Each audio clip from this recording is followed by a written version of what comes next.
আসসালামু আলাইকুম viewers, welcome back to my new content. আজকে আমি আপনাদের সাথে একটা টপিক্যাল লোশন নিয়ে কথা বলবো। তার আগে আপনারা যদি আমার চ্যানেলের নতুন দর্শক হয়ে থাকে তাহলে অবশ্যই চ্যানেলটি সাবস্ক্রাইব করে পাশে থাকা বেল বাটনটি অন করে দিন। যারা অলরেডি সাবস্ক্রাইব করে নিয়মিত দর্শক হয়ে গেছেন তাদের অসংখ্য ধন্যবাদ। আপনারা যে ঔষধটি দেখতে পাচ্ছেন এটা একটা চুলের লোশন, যার ব্র্যান্ড নেম হচ্ছে এলাইস এবং জেনেরিক হচ্ছে আইভারমেক 0.5% লোশন। অ্যালিস এটি 6 মাস বা তার বেশি বয়সী রোগীদের মাথায় উকুন সংক্রমণের সাময়িক চিকিৎসার জন্য নির্দেশিত হয়।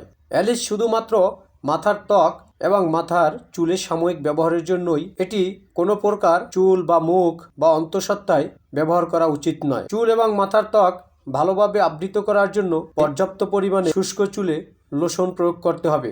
অর্থাৎ আপনি ব্যবহারের পূর্বে আপনার চুল সম্পূর্ণরূপে শুষ্ক করে নেবেন এবং একটি টিউব পর্যন্ত ব্যবহার করবেন।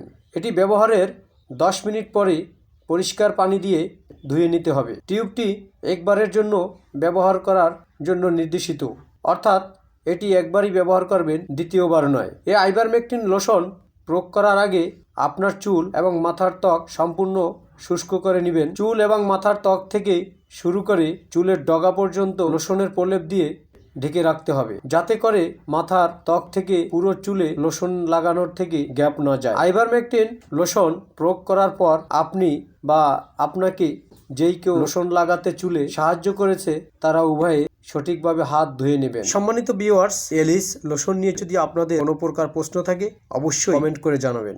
সবাই ভালো থাকবেন, সুস্থ থাকবেন। আজকের মতো বিদায় নিচ্ছি। দেখা হবে পরবর্তী নতুন কোনো ভিডিওতে। ধন্যবাদ। আসসালামু আলাইকুম।